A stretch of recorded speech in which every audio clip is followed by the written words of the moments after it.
Nu, ko mangalas mežā, ja kalnā, jā, tātad tiem, kam ir Marsa alma zīmē, parasti, kā mēs zinām, Mars pārvalda alma zīmi, tātad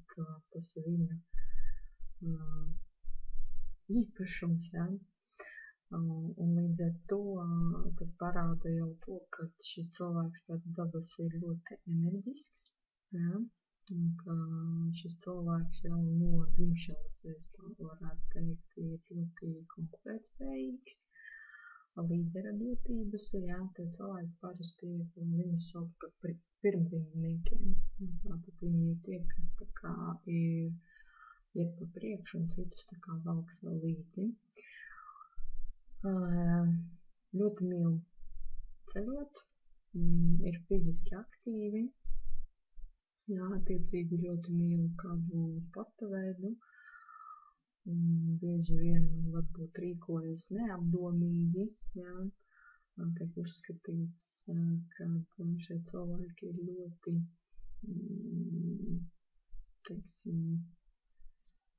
nevis ļoti, bet, var teikt tā, pat daudz aizraujās ar seksu. Viņi ir ļoti attapīgi, ļoti spējīgi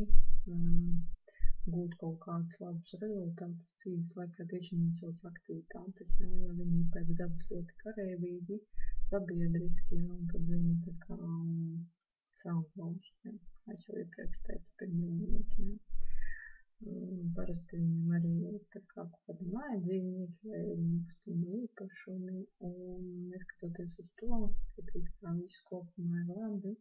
tad dzīves laikā šiem cilvēkiem tomēr ir jābūt uzmanīgiem no visādiem nelaimes gadījumiem, tīpaši tām lietām, kas saistās konkrēti ar uguni, jā, tātad